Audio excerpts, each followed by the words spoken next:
ॐ सहना भवतु सहनौ भुनक्तु सह वीर्यङ्करवावहै तेजस्विनावधीतमस्तु मा विद्विषावहै। ॐ शान्ति शान्ति शान्तिः। शङ्करं शङ्कराचार्यं केशवं बादरायणं सूत्रभाष्यकृतौ वन्दे भगवन्तौ पुनः पुनः। ईश्वरो गुरुरात्मेति मूर्तिभेदविभागिने व्योमवद्व्याप्तदेहाय दक्षिणामूर्तये नमः। ॐ पार्थाय प्रतिबोधितां भगवता नारायणेन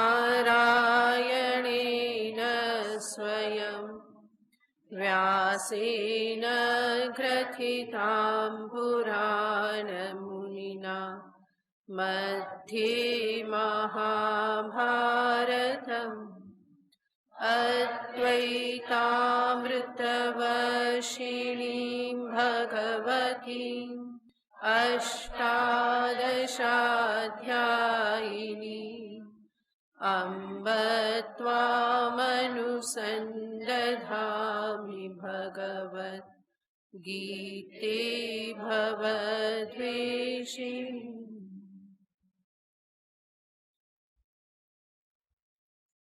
अर्जुन उवाच ज्यायसि चेत् कर्मणस्ते मता बुद्धिर्जनार्दन तत्किं कर्मणि घोरे मां नियोजयसि केशव। व्यामिश्रेणेव वाक्येन बुद्धिं मोहयसीव मे। तदेकं वद निश्चित्य येन श्रेयोऽहमाप्नुयाम्। श्रीभगवानुवाच लोकेऽस्मिन् द्विविधा निष्ठा पुरा प्रोक्ता मया नघ। ज्ञानयोगेन साङ्ख्यानां कर्मयोगेन योगिनां न कर्मणामनारम्भात् नैष्कर्म्यं पुरुषोऽश्नुते न च सन्न्यसनादेव सिद्धिं समधिगच्छति। न हि कश्चित् क्षणमपि जातु तिष्ठत्य कर्मकृत् कार्यते ह्यवशः कर्म सर्वः प्रकृतिजैर्गुणैः। कर्मेन्द्रियाणि संयम्य य आस्ते मनसा स्मरन् इन्द्रियार्थान् विमूढात्मा मिथ्याचारः स उच्यते। यस्त्वेन्द्रियाणि मनसा नियम्यारभतेऽर्जुन कर्मेन्द्रियैः कर्मयोगम् असक्तः स विशिष्यते। મનુષ્ય પોતાના જીવનમાં અનેક પ્રકારના કર્મો વ્યવહારો આ બધું કરે છે. અને મનુષ્યનું મન એવું છે કે જે કંઈ પણ કરે છે એની કોઈને કોઈ છાપ એના અંતરમાં મન ઉપર પડી જ જાય છે. તો મન બહુ નાજુક છે. એ દરેક પ્રકારની છાપને ગ્રહણ કરી લે છે. અને આ આખી પ્રક્રિયામાં એ કેટલીક સારી વસ્તુ પણ ગ્રહણ કરે છે, સારા સંસ્કાર ગ્રહણ કરે છે, અને કેટલાક દોષો, ખોટા સંસ્કાર પણ ગ્રહણ કરી લે છે.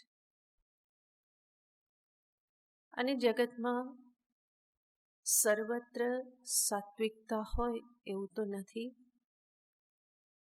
અનેક દૂષિત વ્યવહાર, દૂષિત ભાષા,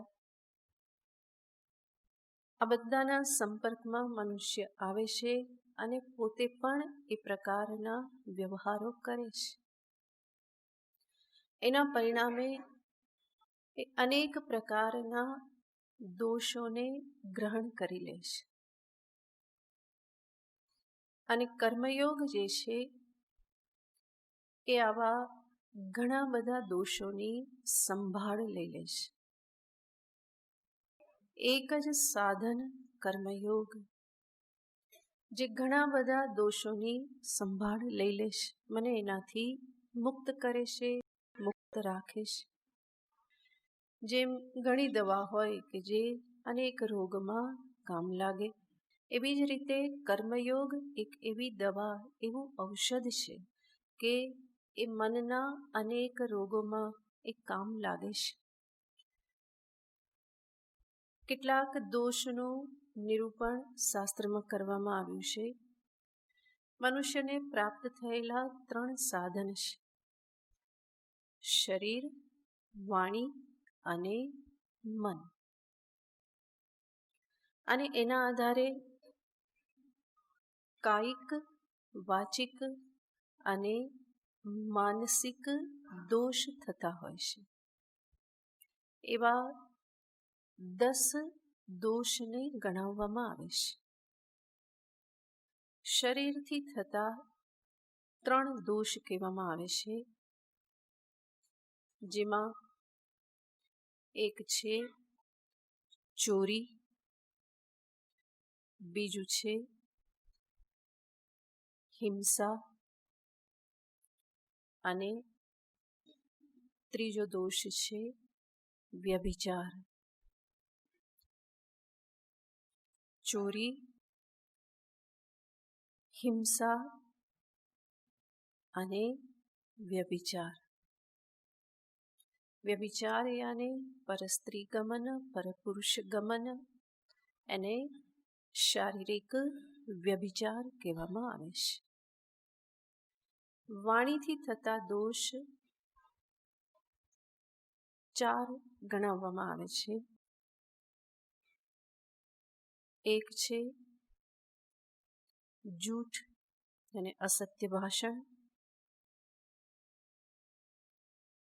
બીજું છે ચુગલી કરવી. ચુગલી કે ને ગુજરાતીમાં ચુગલી કરે છે. નિંદા અને ચુગલી એક જ? હા, કોણ છે ગુજરાતી જાણનાર એ બોલે. ચુગલી એટલે ફરિયાદ. ઓકે, કે એક જ છે તો કેટલા હા પાડે, મને એટલે ખબર નહીં પડે ને, જાણકાર જોઈએ કોઈ. વાણીથી થતા દોષમાં એક અસત્ય ભાષણ, બીજું ફરિયાદો કરતા રહેવું,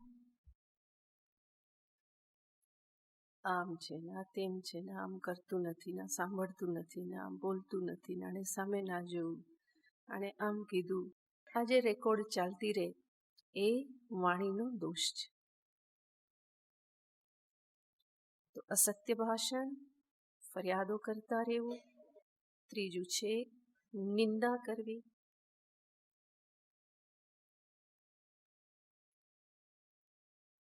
એકનો દોષ બીજાને કહેવો, બીજાનો દોષ પહેલાને કહેવો, બેના દોષ ત્રીજાને કહેવો, ફરી પાછા 3ના ચોથાને કેવા, તો અહીંનું તય કરતા રહેવું એ છે નિંદા.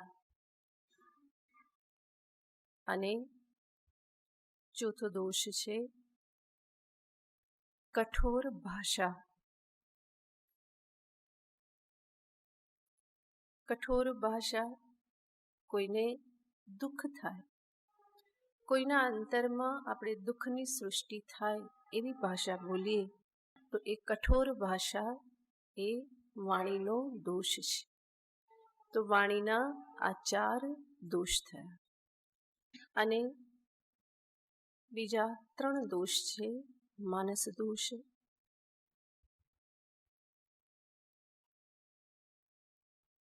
એમાં સર્વપ્રથમ છે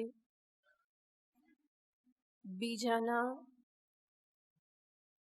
ધનને, દ્રવ્યને ઝંખવા, આશા રાખવી, બીજાનું લઈ લેવાની આશા રાખવી. યાને અનધિકારનું લઈ લેવા માટેની વૃત્તિ. જે મારું નથી, જેના પર મારો અધિકાર નથી, એવી વસ્તુને પણ લઈ લેવાની વૃત્તિ રાખવી. એવી લાલચ એ છે માનસ દોષ. બીજો માનસ દોષ છે બીજાના અનિષ્ટનું ચિંતન કરવું, બીજાનું ખરાબ ઝંખવું.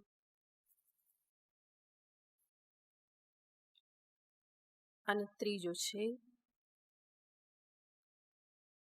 જીદ, દુરાગ્રહ આ બધાને ન છોડવા, પકડી રાખવા.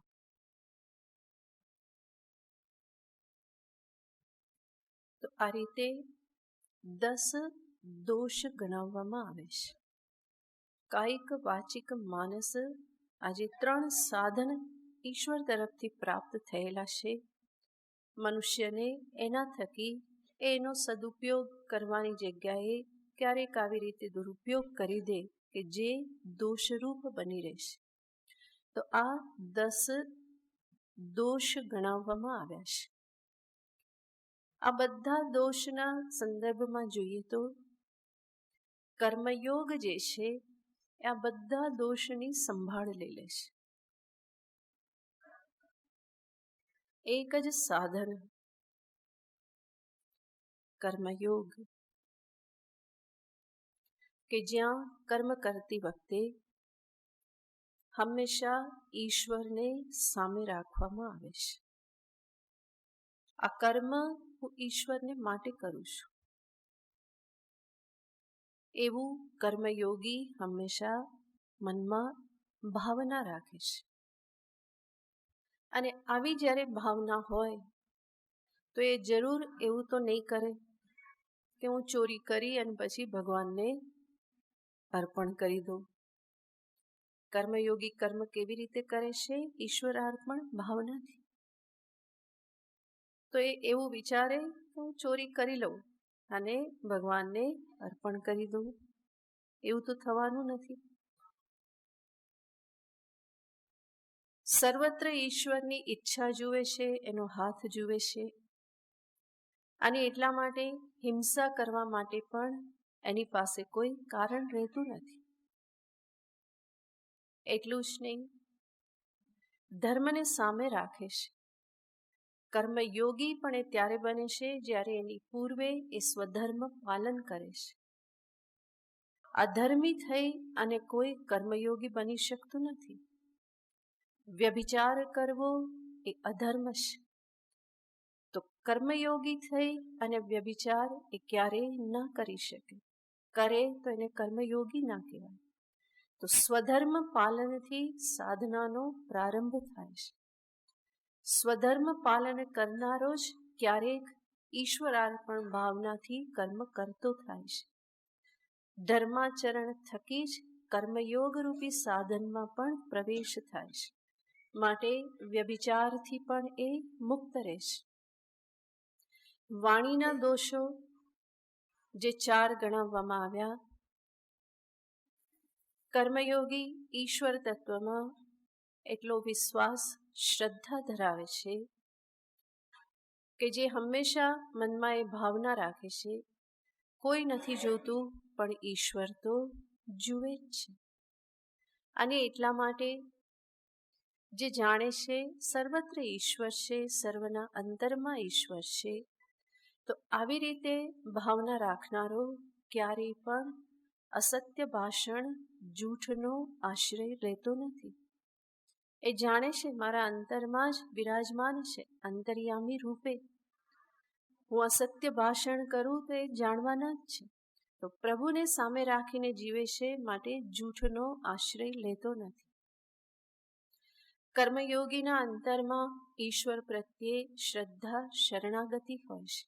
હરિ કરશે તે મમ હિતનું, આ એની હંમેશા ભાવના હોય છે. અને એટલા માટે કર્મયોગીના જીવનમાં ફરિયાદો પણ ઓછી જ થતી જાય છે.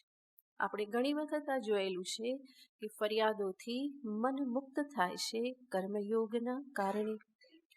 તો એ ફરિયાદ કરવાની ભાવનાથી મુક્ત થઈ જાય છે. જાણે છે કે બધી ઈશ્વરની લીલા છે. હું મારું કર્તવ્ય કર્મ કરું, આગળ ઈશ્વર જે કરે તે મારા હિતમાં છે. અને એટલા માટે જે કંઈ પણ થાય છે એમાં એને ફરિયાદ રહેતી નથી. સાથે સાથે નિંદાથી પણ હંમેશા બચે છે. કર્મયોગી એટલો તો વિવેકી છે કે કયું કર્મ મારા માટે ઉચિત છે અને કયું કર્મ વ્યર્થ છે, જેનું કોઈ ફળ પ્રાપ્ત થતું નથી, બલકે સમય અને શક્તિની બરબાદી થાય છે. તો એવા નિંદારૂપી કર્મથી એ હંમેશા બચીને રહેશે. કઠોર ભાષા પણ એ ઉપયોગમાં નહીં લાવે, કારણ કે સર્વત્ર પ્રભુના દર્શન કરે છે. એ નથી ઈચ્છતો કે મારા કારણે કોઈને કષ્ટ થાય, દુઃખ થાય, એવું પાપ ભેગું કરવા એ નથી ઈચ્છતો. અને એટલા માટે સર્વત્ર પ્રભુ દર્શન કરી અને પોતે મૃદુ, નમ્ર, પ્રેમભરી ભાષા હંમેશા અપનાવે છે. માનસ દોષ જે જોયા, પરદ્રવ્ય, પરધનની ઈચ્છા રાખવી, આવું પણ કર્મયોગીના અંતરમાં ક્યારેય નહીં આવે. જે જાણે છે કર્મફળના સિદ્ધાંતો અફર છે. હું જે કરું એ પ્રમાણે જ મને ફળ મળે. સાથે સાથે જાણે છે જેહના ભાગ્યમાં જે સમય જે લખ્યું તેહને તે સમય તે જ મળે. તો આ સિદ્ધાંતોમાં એની દ્રઢ શ્રદ્ધા છે. અને એટલા માટે બીજા કોઈનું આંચકી લેવા, અનધિકારનું હડપ કરી લેવાને માટે એ ક્યારેય પણ પ્રવૃત્ત નહીં થાય, બલકે એનો ધર્મ, એણે કરેલું ધર્માચરણ પણ આ રીતે એને પ્રવૃત્ત નહીં થવા દે. તો એ પરદ્રવ્યની લાલચમાં પડતો નથી, ક્યારેય પણ બીજાનું ખરાબ થાય એવું પણ મનમાં ઈચ્છતો નથી. જાણે છે શાસ્ત્ર મને શું ઉપદેશ આપે છે, સર્વે ભવંતુ સુખિનઃ, સર્વે સંતુ નિરામયા, વાંગ મે મનસી પ્રતિષ્ઠિતા, મનો મે વાચી પ્રતિષ્ઠિતમ. એટલું જ નહીં, સાથે સાથે કહે છે કે જીહ્વા મે મધુમત્તમા. આ બધા જે પ્રાર્થના અને આવી ભાવનાના કારણે એ ક્યારેય કઠોર ભાષાનો પ્રયોગ નહીં કરે. નિંદાથી હંમેશા બચતો તો રહે જ છે, પણ માનસ દોષમાં પરદ્રવ્યની લાલચ નહીં રાખે, બીજાના અનિષ્ટનું ચિંતન નહીં કરે. અને ત્રીજું જે આપણે જોયું, જીદ, હઠાગ્રહ, દુરાગ્રહ, આ બધાને એ પકડી રાખતો નથી. એનું મન ખુલ્લું છે. અને એટલા માટે બીજાની ભાવનાઓને, બીજાના વિચારોને, બીજાની કાર્ય પદ્ધતિને, આ બધાને એ અપનાવવાને માટે, સમજવાને માટે, સ્વીકારવાને માટે હંમેશા તૈયાર રહેશે. એવું નહીં કે હું કહું એવું જ થવું જોઈએ, હું ઈચ્છું એવું જ થવું જોઈએ, હું જે પ્રમાણેની પદ્ધતિથી કરું એ પ્રમાણે જ થવું જોઈએ, એવી રીતના એના આગ્રહો હોતા નથી. આ કર્મનું આવું જ ફળ મળવું જોઈએ એવો આગ્રહ તો એ છોડી જ ચૂકેલો છે, અને એની સાથે સાથે બીજા બધા આગ્રહો પણ એના છૂટતા જાય છે. તો આ જે મુખ્ય 10 દોષ કહેવામાં આવે છે એ બધાની સંભાળ કર્મયોગ રૂપી સાધન લઈ લેશે. તો આટલું એનું મહત્વ છે. અને આ દોષોની નિવૃત્તિ થવી એ જ છે અંતઃકરણની શુદ્ધિ, વાણીની શુદ્ધિ, વ્યક્તિત્વની, દેહની શુદ્ધિ. તો શરીર, વાણી અને મનની શુદ્ધિને અર્થે આ કર્મયોગ એ મહાન સાધન છે. અને આવી રીતે જે કર્મ કરે છે એને જ ભગવાને કહ્યું સવિશિષ્યતે. આવો કર્મયોગી કંઈક વિશેષ છે. બીજા બધા સામાન્ય મનુષ્યની વચ્ચે આ મનુષ્ય કંઈક વિશેષતા ધારણ કરેલો છે. અને એટલા માટે અર્જુન, નિયતમ કુરુ કર્મત્વમ, માટે તું પણ તારું નિયત કર્મ કર. નિયતમ કુરુ કર્મત્વમ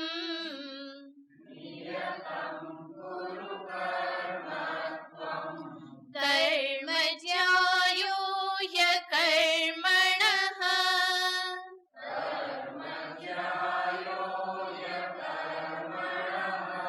શરીરયાત્રાપિ ચ તે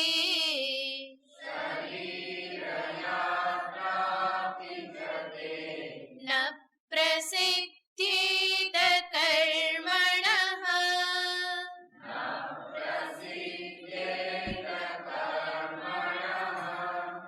નિયતમ કુરુ કર્મત્વમ કર્મ જ્યાયો હ્યકર્મણઃ શરીરયાત્રાપિ ચ તે ન પ્રસિદ્ધેત કર્મણઃ. અર્જુનના મનમાં થોડો પણ સંદેહ હોય તો ભગવાન એને નિવૃત્ત કરતા કહેશે કે અર્જુન, નિયતમ કર્મ ત્વમ કુરુ. તારા માટે જે નિયત નિશ્ચિત કર્તવ્ય જે છે એને તું કર. કર્મ જ્યાયો હ્યકર્મણઃ. અકર્મ કરતા કર્મ કરવું વધારે શ્રેષ્ઠ છે. કર્મ કર્યા વગર આળસુ થઈ, પ્રમાદી થઈ બેઠા રહેવા કરતા કર્મ કરવું શ્રેષ્ઠ છે. એટલું જ નહીં, જો તું કર્મ નહીં કરે તો શરીર યાત્રાપિ ચ તે ન પ્રસિદ્ધેત અકર્મણઃ. કર્મ ન કરનારની શરીર યાત્રા પણ ચાલતી નથી, યાને જીવન ધારણ કરવું પણ એના માટે કઠિન છે. તો ભગવાન આ શ્લોકમાં સર્વને માટે ઉપદેશ આપે છે કર્મ કરવાનો. કેવી રીતે કર્મ કરવાનો? કર્મયોગ ભાવનાથી. અસક્ત, પૂર્વજ શ્લોકમાં ભગવાને કહ્યું હતું અસક્ત સવિશિષ્યતે. જે એવી રીતે આસક્તિ રહિત કર્મ કરે છે એવો કર્મયોગી વિશેષ છે. અને પછી ભગવાન તરત કહેશે નિયતમ કુરુ કર્મત્વમ. તો ભગવાન એ જ કર્મયોગ ભાવનાથી કર્મ કરવાને માટે કહેશે. કર્મયોગ યાને બીજું કંઈ જ નથી. જે હું કર્મ કરું છું એ કર્મ પ્લસ યથાર્થ અભિગમ. કર્મ વત્તા યોગ્ય અભિગમ, રાઈટ એટીટ્યુડ, એ બંને મળીને શું થાય? કર્મયોગ થાય.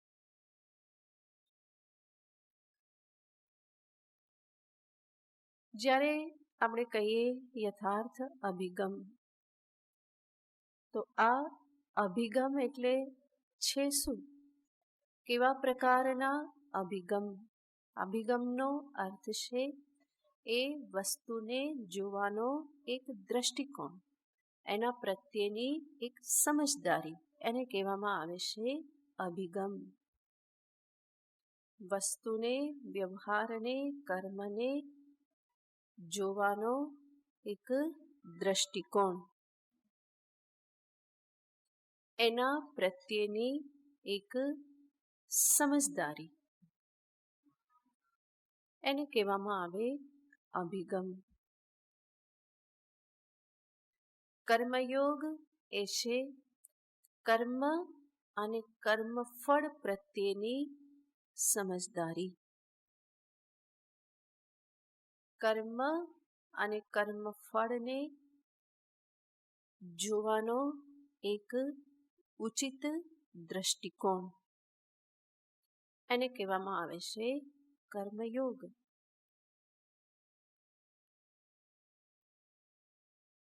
અને કર્મ, કર્મફળ, ઈશ્વર આ બધાને જોવાના ઘણા બધા દ્રષ્ટિકોણ હોઈ શકે.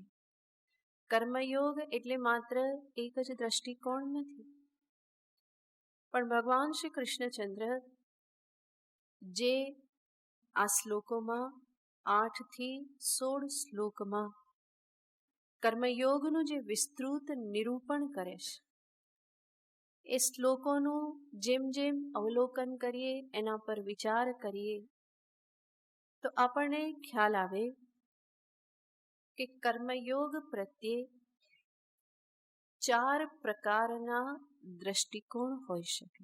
કર્મયોગ વિષયમાં 4 પ્રકારના અભિગમ, દ્રષ્ટિકોણ હોઈ શકે,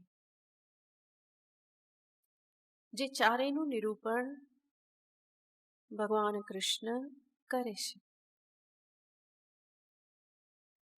સર્વપ્રથમ અભિગમ છે કર્મને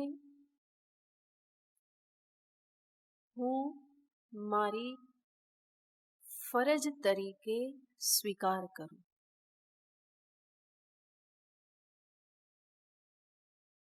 The attitude of duty. આ મારી ફરજ છે, અમારું કર્તવ્ય છે. એ પ્રમાણે હું દ્રષ્ટિ રાખી અને મારું કર્મ કરું. આ મારે કરવું જોઈએ, નહીં કે મારે કરવું પડે છે. કરવું પડે એટલે કરું જ ને, ક્યાં જવું, આવી રીતે નહીં. ના, હું કરું છું કારણ કે મને સ્પષ્ટ રૂપે ખબર છે કે આ મારે કરવું જોઈએ, આ મારું કર્તવ્ય છે, આ કરવામાં મારું હિત છે. કરવું પડે છે માટે કરી નાખું, કામ નિપટાવી નાખું, એવી રીતનો અભિગમ નહીં. પણ કરવાનું છે, એ મારા ભાગમાં આવે છે, મારી ડ્યુટી છે, તો હું એને યોગ્ય રીતે કર્મને કરું. તો આ પ્રકારના અભિગમ સાથે કર્મમાં પ્રવૃત્ત થવું એ છે કર્મયોગ. અને મારું જે નિયત કર્મ, જેને ભગવાન અહીંયા આવા શબ્દથી કહેશે, નિયતમ કુરુ કર્મત્વમ. નિયત યાને નિશ્ચિત. તારા માટે નિશ્ચિત થયેલું કર્મ તું કર. દરેક મનુષ્યને માટે એનું કર્તવ્ય નિશ્ચિત થયેલું હોય છે. એ જે પરિવારમાં રહેશે, જે સમાજમાં રહેશે, જે દેશમાં રહેશે, એ સર્વ પ્રત્યે એને એક ફરજ, કર્તવ્ય પ્રાપ્ત થાય છે. આ કર્તવ્યને આપણે બીજે ક્યાંય જોવા જવાની જરૂર નથી કે શાસ્ત્રમાં શું લખ્યું છે, મારે શું કરવું જોઈએ. તમે જ્યાં છો ત્યાં જ તમને એ કર્તવ્ય તમારા માટે નિશ્ચિત છે. તમે ઘરમાં છો તો ઘરના એક સભ્ય તરીકે ઘર પ્રત્યે, પરિવાર પ્રત્યે તમારું કર્તવ્ય છે.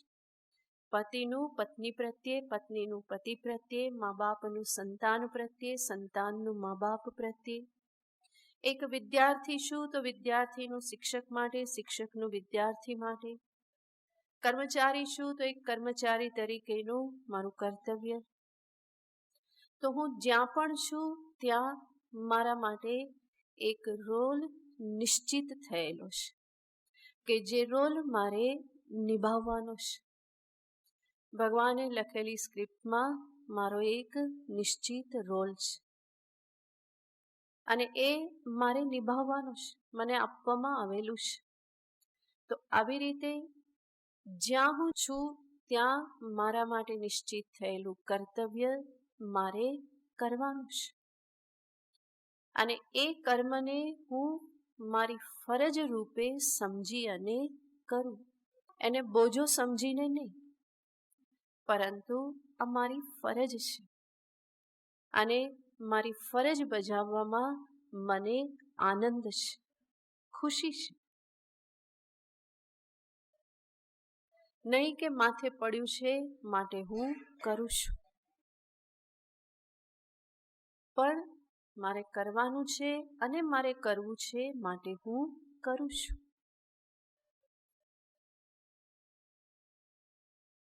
ઈશ્વર જગતના નિયંતા છે.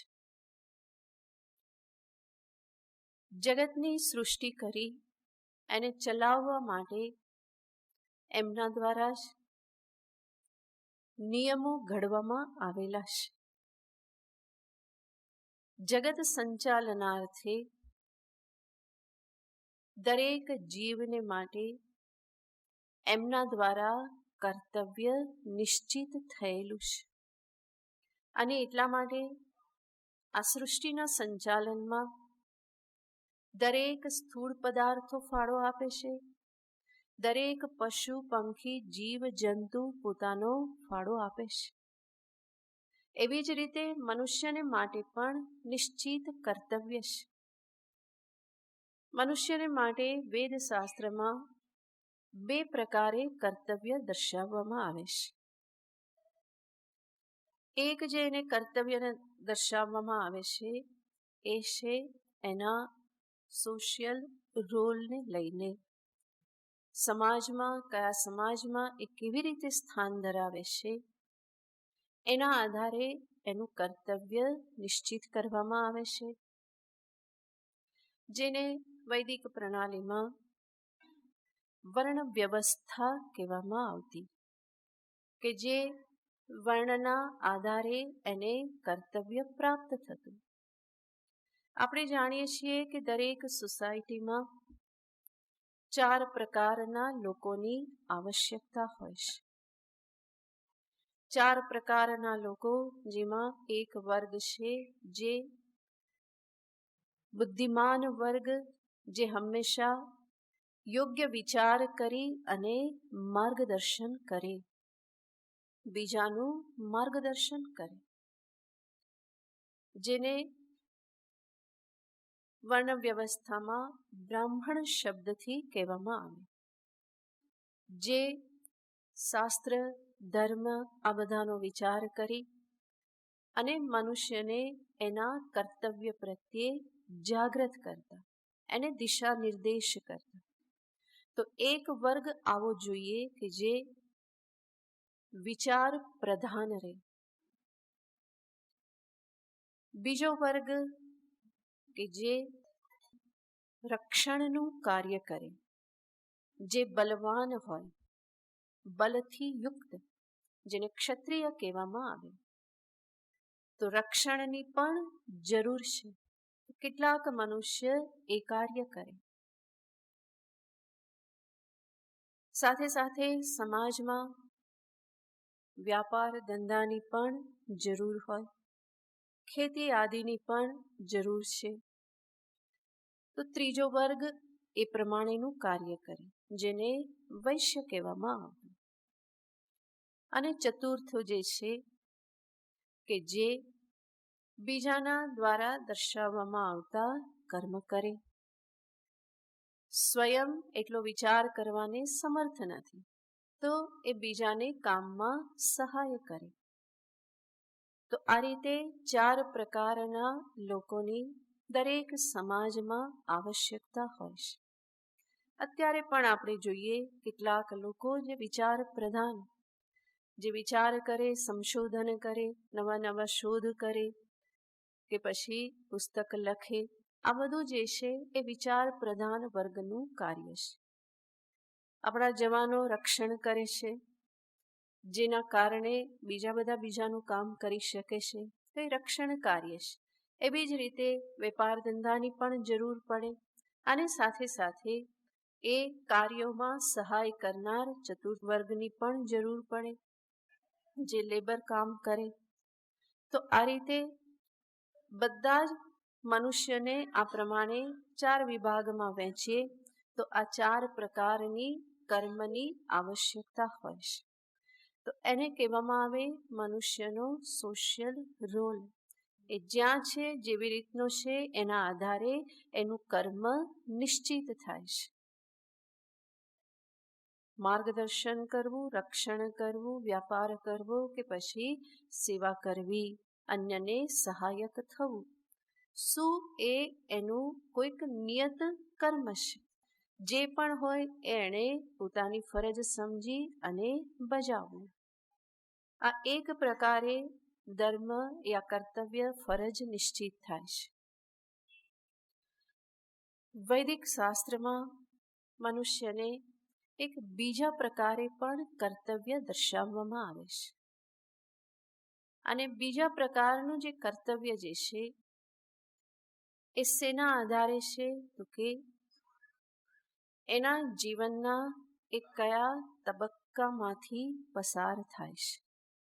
સ્ટેજ ઓફ લાઈફ, કયા સ્ટેજમાં છે, કયા તબક્કામાંથી એ પસાર થાય છે. અને એના આધારે એને કર્તવ્ય પ્રાપ્ત થાય છે. શું કર્તવ્ય પ્રાપ્ત થાય છે? અભ્યાસ કરવો, પરિવારનું પાલન કરવું, ઈશ્વરની ઉપાસના કરવી અને અંતે આત્મકલ્યાણ કરવું. આના માટે જ આપણી પ્રણાલીમાં 4 આશ્રમ વ્યવસ્થા છે. જીવનના તબક્કાઓ યાને આ 4 તબક્કા, 4 આ આશ્રમો છે. બ્રહ્મચર્ય આશ્રમ અભ્યાસ પ્રધાન છે. વિદ્યા પ્રાપ્ત કરવાની છે, ભણવાનું છે. બીજો આશ્રમ જેમાં ગૃહસ્થાશ્રમમાં પ્રવેશ કરી અને પરિવારનું પાલન કરવું, ધનોપાર્જન કરવું, વૃદ્ધ માતા પિતાને સાચવવા, પોતાના પરિવારનું પાલન કરવું, આ બધું ગૃહસ્થને માટે કર્તવ્ય છે. વાનપ્રસ્થ આશ્રમ ત્રીજા તબક્કામાં ફેલાવેલી બધી પથારી વાળવાનો સમય છે. એ બધું વાળી અને સંતાનોને બધું સોંપી ધીમે ધીમે પોતાના મનને ઈશ્વર તરફ વાળવું. અને એવી રીતે તૈયાર થયેલો મનુષ્ય અંતે સર્વસ્વ ત્યાગ કરી સંન્યાસ જીવન અપનાવી અને આત્મકલ્યાણના પથે એ ચાલે.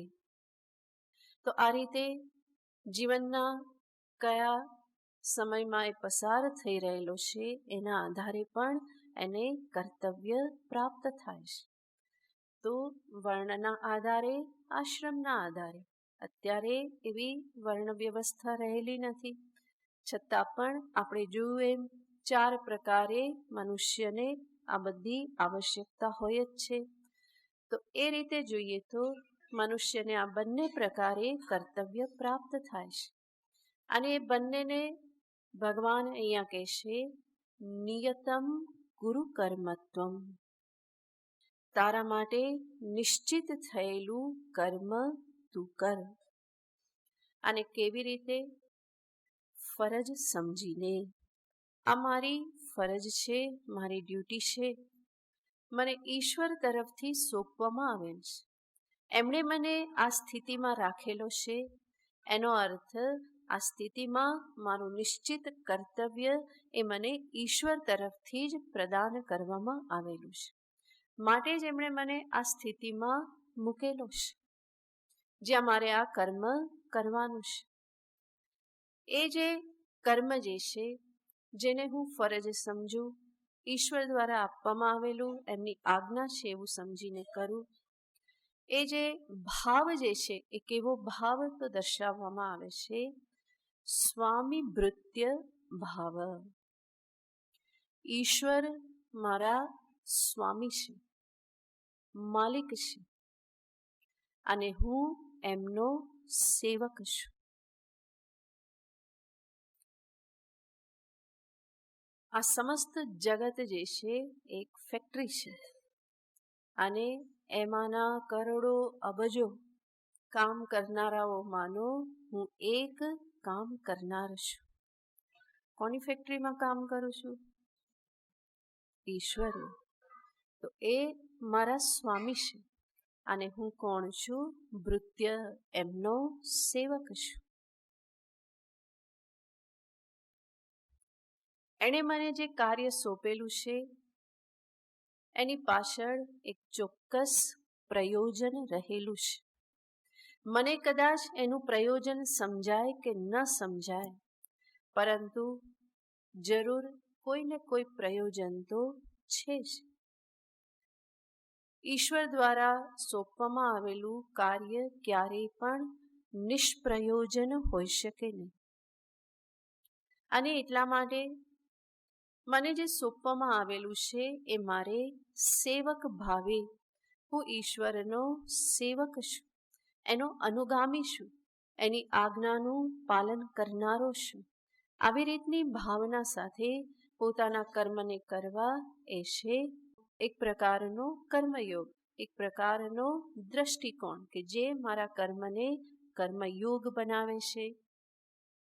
અહીંયા પણ જ્યારે આપણે કહીએ કે હું ઈશ્વરનો સેવક છું, તો ત્યાં સેવક ભાવ જે છે એનાથી કોઈ હીનતા આવતી નથી.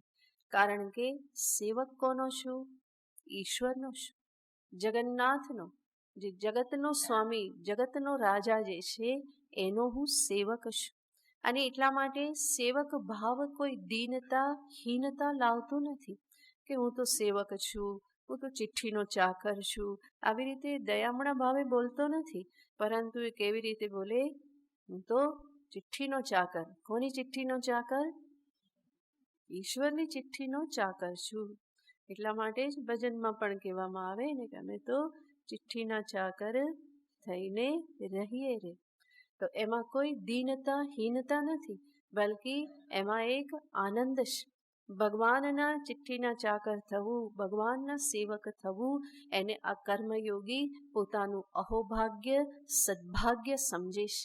અને એટલા માટે જ એને ભગવાન દ્વારા સોંપવામાં આવેલી એવી ફરજ નિભાવવામાં એને આનંદ જ આવે છે. ક્યારેય પણ કંટાળો આવતો નથી. કંટાળો હંમેશા કર્મયોગીથી 10 ગાઉ દૂર રહેશે. ક્યારેય પણ એની પાસે ફરકતો નથી. આજકાલ જે યુવાન બાળકો પણ આ બધા શબ્દ પ્રયોગ કરતા થઈ ગયા છે. કંટાળો આવે છે. કંટાળો શેનો આવે? બાળકને શું કંટાળો આવે? યુવાનને શું કંટાળો આવે? કરવાનું કેટલું બધું છે, ઈશ્વર દ્વારા સોંપેલું કેટલું બધું છે, કેટલા બધા કર્મ કરવાના છે.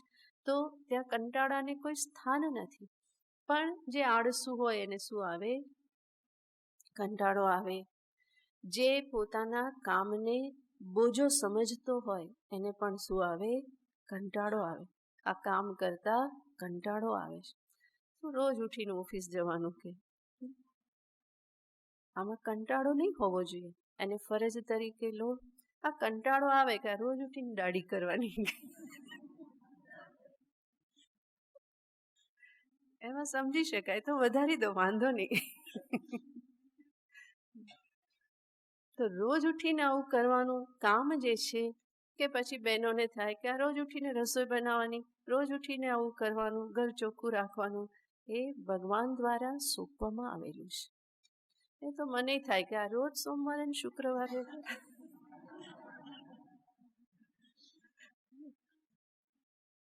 રવિવારે, ગુરુવારે, સોમવારે, શુક્રવારે આ જ કરતા રહેવાનું. પણ એવું નથી. ઈશ્વર દ્વારા આ સ્થિતિમાં રાખેલ છે. જે વિદ્યા પ્રાપ્ત થઈ છે પ્રદાન કરવામાં આનંદ છે. જ્ઞાન પરંપરામાં પોતાનું કોઈક યોગદાન આપવામાં આનંદ છે, ફરજ છે. આટલા બધા મહેનત કરીને જાળવ્યું છે તો આપણા માટે પણ ફરજ છે કે એ ગંગાને વહેતી રાખીએ. અને તો એમાં કોઈ કંટાળો છે જ નહીં. તો કોઈ કાર્યમાં કંટાળો ત્યારે જ આવે કે જ્યારે એ બોજારૂપ લાગતું હોય, ઢસરડો લાગતું હોય, માંડ પેલું રગસ્યું ગાડું ચાલતું હોય એવી રીતે જો કામ થતું હોય તો એમાં કંટાળો આવે. પરંતુ જ્યાં હું એવી દ્રષ્ટિ રાખું કે આ તો હું મારા પ્રભુની આજ્ઞાનું પાલન કરું છું, જેનાથી મારા પ્રભુને સુખ મળે, મારા પ્રભુને શાંતિ મળે, મારા પ્રભુને પ્રસન્નતા થાય. આ જીવને આ એક જગતમાં મોકલ્યાનો એમને પણ આનંદ થાય કે આ મનુષ્ય જેને આવો મહામૂલો માનવ દેહ આપેલો છે એ પોતાના દેહનો યોગ્ય ઉપયોગ કરી રહ્યો છે. આવું જોઈ અને ઈશ્વર પણ પ્રસન્ન થાય. આવી ભાવના સાથે હું કર્મ કરું તો કંટાળો ક્યારેય પણ ન આવે. તો સેવક ભાવથી કર્મ કરું, દીનતાહીનતાને કોઈ પ્રશ્ન નથી. ઈશ્વરની આજ્ઞાનું પાલન કરું છું એવે ભાવથી કરું, માટે કંટાળાને કોઈ પ્રશ્ન નથી. સાથે સાથે ફરજ નિભાવ્યા પછી મને આ ફરજ નિભાવી એના પરિપાકે મને આટલું બધું પ્રાપ્ત થઈ જવું જોઈએ એવી કોઈ અપેક્ષા પણ એને નહીં રહે. કારણ કે જાણે છે મેં ફરજ નિભાવી ઈશ્વરની દ્રષ્ટિમાં મારા પ્રભુની પ્રસન્નતા માટે, અને એના ઘડેલા નિયમો અફર છે. માટે મારા કાર્યનું જે ફળ મળવું જોઈએ એ ફળ મને મળવાનું જ છે, દ્રઢ વિશ્વાસ છે. અને એટલે આગળની ચિંતા આ કર્મયોગી કરતો નથી.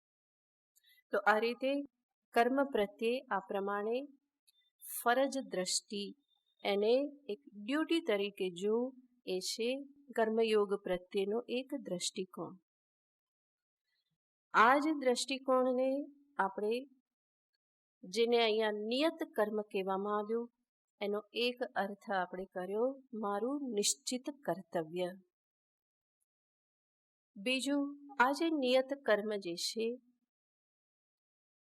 એ કર્તવ્યને હું એવી રીતે જોઉં કે આ મારું કર્તવ્ય કરી અને હું મારું ઋણ ચૂકવું છું.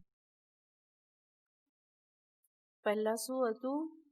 મારી ફરજ છે, હું મારી ફરજ નિભાવું છું.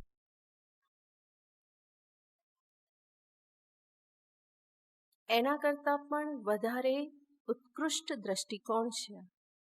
પહેલો દ્રષ્ટિકોણ જ ચાલે છે, બરાબર?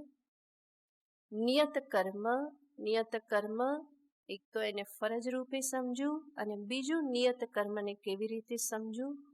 મારા ઋણને હું ચૂકવી રહ્યો છું. આ કર્મ કરીને હું શું કરી રહ્યો છું?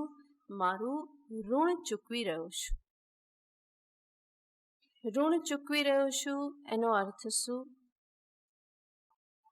મને સમાજ તરફથી, ઈશ્વર તરફથી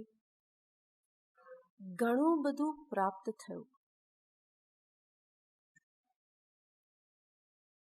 અને ખરેખર મનુષ્ય જ્યારે વિચારે ને કે મને જીવનમાં શું પ્રાપ્ત થયું છે, પ્લસ પોઈન્ટ જ્યારે વિચારે, નહીં તો શું પ્રાપ્ત થયું છે એમાં બધું નેગેટિવ જ જુએ.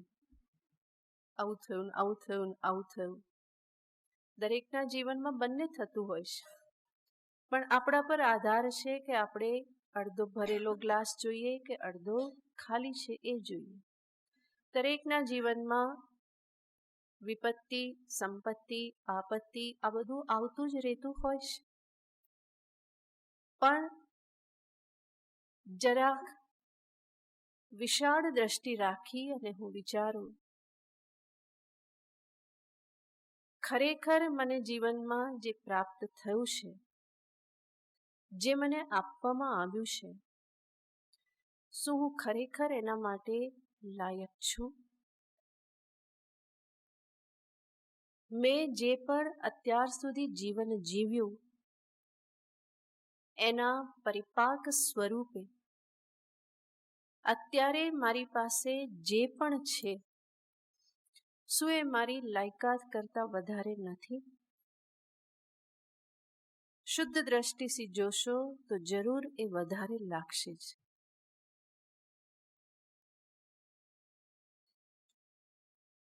સૌથી પહેલા તો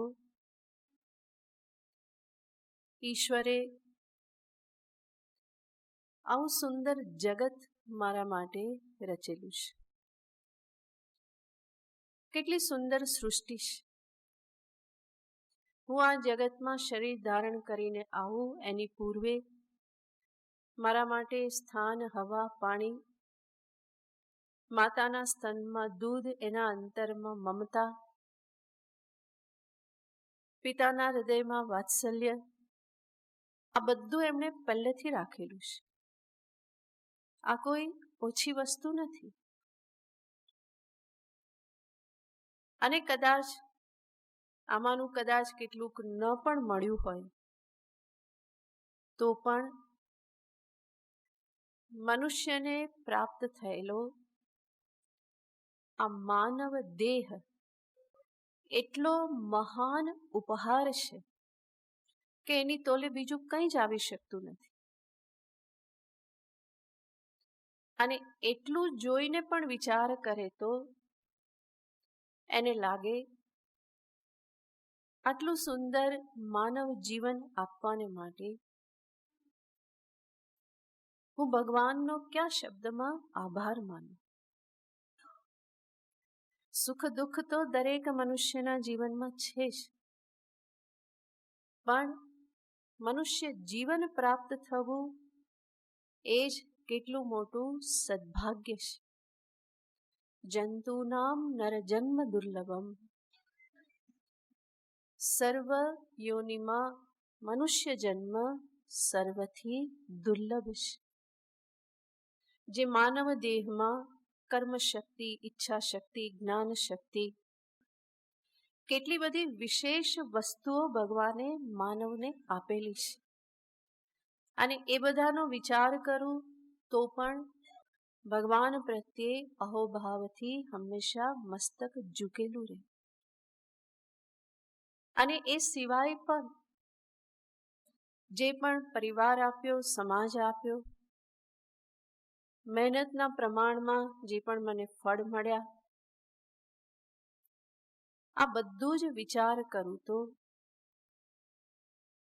મને લાગે કે હવે ભગવાન પાસે મારે કંઈ માગવા જેવું નથી, પરંતુ જે આપેલું છે એનું માત્ર ઋણ ચૂકવવાનું છે.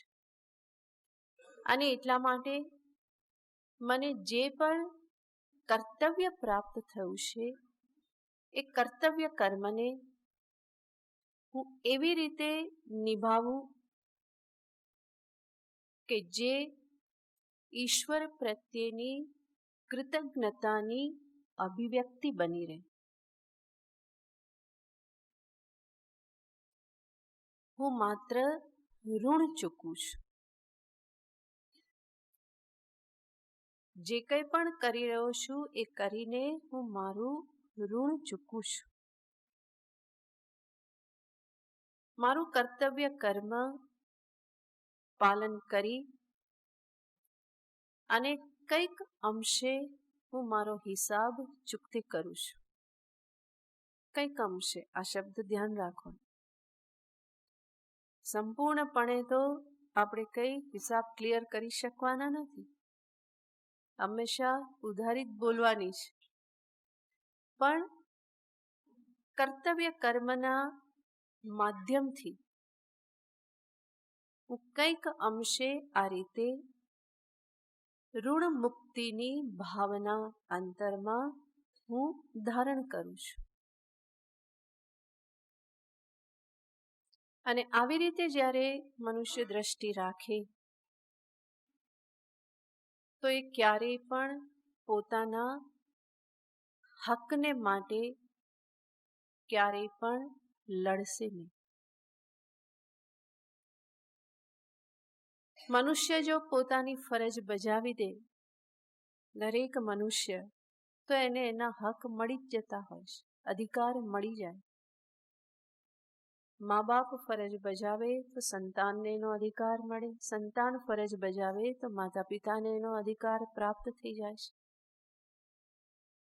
તો જ્યાં આ પ્રમાણે ઋણ મુક્તિની ભાવના હોય ત્યાં હક માટે લડવાનું રહેતું નથી, બલ્કિ ત્યાં આપવા માટે જ હંમેશા ઉત્સુકતા રહેશે. આટલું આપી દઉં, આટલું ઓછું થયું.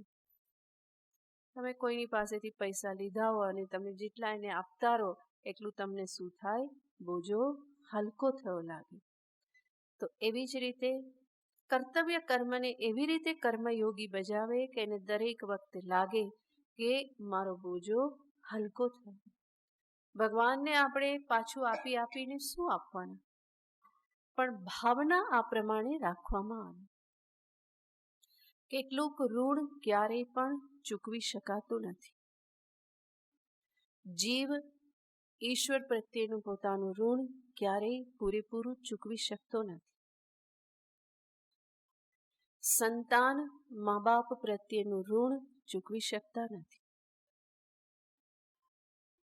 શિષ્ય ગુરુ પ્રત્યેનું ઋણ ક્યારેય પણ પૂરેપૂરું ચૂકવી શકતો નથી. એટલા માટે જ માતા પિતા, ઈશ્વર, ગુરુ આ બધા હંમેશા વંદનીય છે, હંમેશા પૂજનીય છે, કે જેમના ઋણ ક્યારેય પૂરેપૂરા ચૂકવી શકાતા નથી. કર્મયોગી ઈશ્વર પ્રત્યે આવી ભાવના રાખે છે અને એવી ભાવના સાથે એ પોતાના કર્મ કરે છે. પોતાની ફરજ બજાવે, ઋણ ચૂકવે છે. અને આવી ભાવના હોવાથી એ હંમેશા પોતાના કર્મ કરવાને માટે ઉત્સાહિત રહેશે. ક્યારેય પણ એ ટાળતો નથી, કારણ કે એના અંતરમાં ભાવ છે કે હું જેટલું કરું એટલું ઓછું છે. અને આવો કર્મયોગી ક્યારેય પણ ક્યાંય પણ પોતાના હકને, અધિકારને જમાવતો નથી. એ ઈશ્વરને સામે રાખીને કરે છે અને જાણે છે કે પ્રભુ મને મારા કર્મનું ફળ આપશે જ. જ્યાં હકને જ સામે રાખવામાં આવે ત્યાં હંમેશા લડાઈ થવાની છે. જ્યાં રાઈટ ત્યાં ફાઇટ, અને જ્યાં ડ્યુટી ત્યાં બ્યુટી. રાઈટ માટે હંમેશા ફાઇટ, એ સાથે રહેવાના. અને જ્યાં વ્યક્તિ પોતાનું કર્તવ્ય કર્મ સરસ ભાવનાથી જ્યારે કરે તો એના એક કર્મમાં હંમેશા એક સુંદરતા પ્રગટ થાય છે. એના એ કર્મથી આ સૃષ્ટિના સૌંદર્યમાં પણ વધારો થાય છે. એના એ કર્મથી સૃષ્ટિની એક હાર્મની, એક છંદોમયતા જે છે એમાં એક ઉમેરો કરે છે. તો જ્યાં ડ્યુટી સારી રીતે પરફોર્મ થાય ત્યાં બ્યુટીમાં હંમેશા વધારો થાય છે. આપણે નક્કી કરવાનું છે કે આપણે કોને પસંદ કરીએ છીએ, રાઈટ અને ફાઇટ કે પછી ડ્યુટી અને બ્યુટી. કર્મયોગી હંમેશા બીજા વિકલ્પને પસંદ કરે છે. એ ડ્યુટી બજાવે છે અને એમાં ભાવના રાખે છે કે હું ઋણથી મુક્ત થઉં છું. તો આવી ભાવનાને સામે રાખીને કરીએ શું કરીએ? નિયતમ ગુરુ કર્મત્વમ. પોતાનું નિશ્ચિત કર્મ કર. ભગવાન અર્જુનને કહેશે નિયતમ ગુરુ કર્મત્વમ, પણ અર્જુન સર્વ જીવોના પ્રતિનિધિ છે. ભગવાનની સમક્ષ એ સર્વ જીવોના પ્રતિનિધિ છે, અને માટે પ્રતિનિધિને જે કહેવામાં આવે એ બધાએ સમજી લેવાનું હોય. તો અર્જુનને સામે રાખીને સર્વ જીવોને ઉપદેશ આપે છે નિયતમ ગુરુ કર્મત્વમ. સાથે સાથે આગળ ભગવાન કહેશે કર્મ જ્યાયો હ્યકર્મણઃ. કર્મ ન કરવા કરતા કર્મ કરવું શ્રેષ્ઠ છે. કારણ કે મનુષ્યમાં મોટા ભાગની ખરાબી નવરા બેસવાથી આવે છે.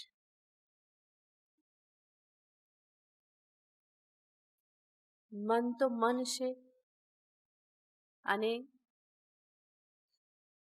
યોગ્ય દિશામાં એને વાળ્યા વગર એને ખાલી રાખવામાં આવે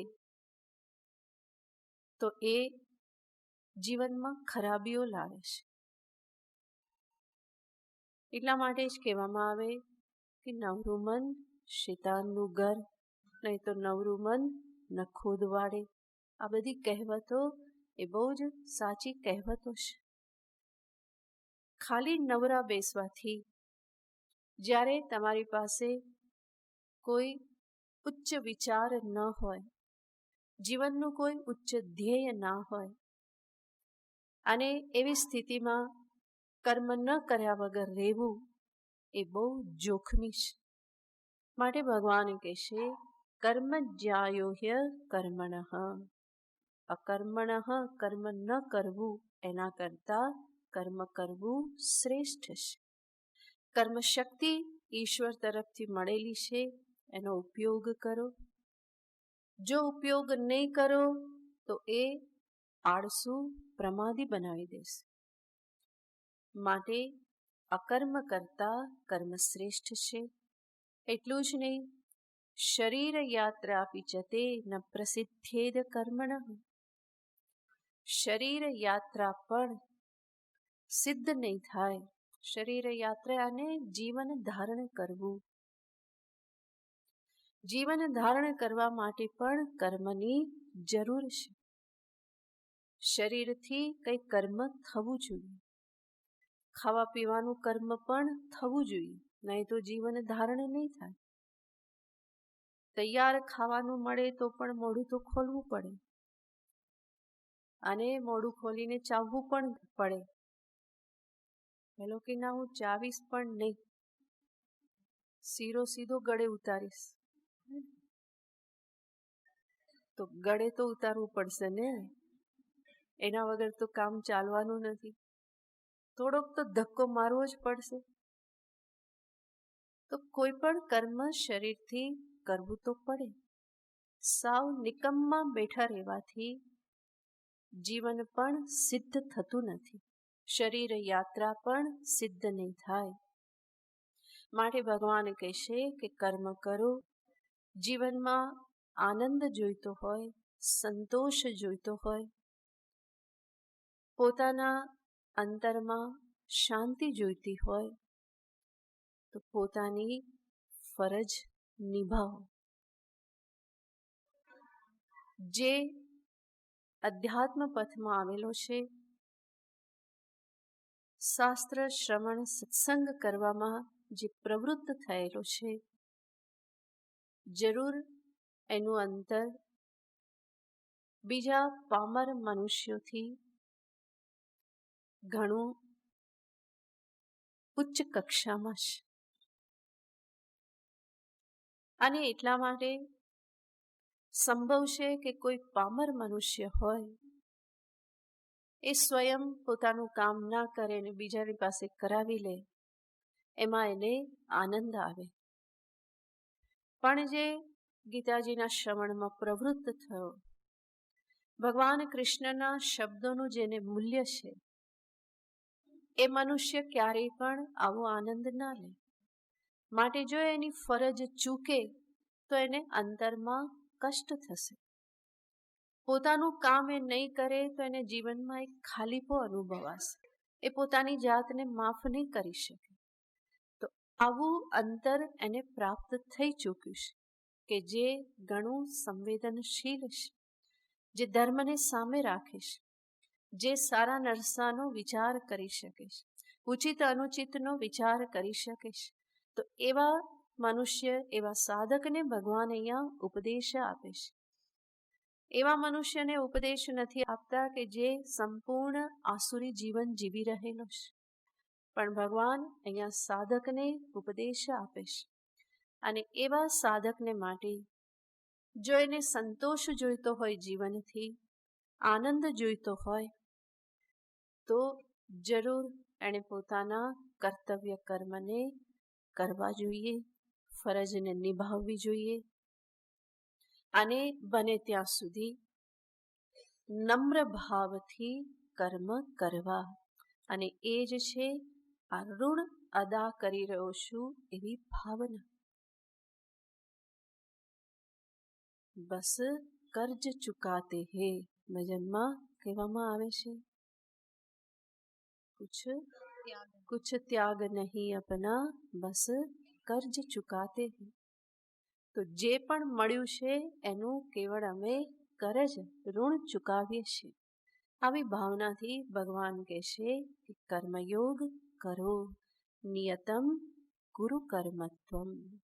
આગળનું પછી ઓમ પૂર્ણમદ પૂર્ણમિદં પૂર્ણાત પૂર્ણમુદચ્યતે પૂર્ણસ્ય પૂર્ણમાદાય પૂર્ણમેવાવશિષ્યતે. ઓમ શાંતિ શાંતિ શાંતિ. હરિ ઓમ શ્રી ગુરુભ્યો નમઃ. હરિ ઓમ.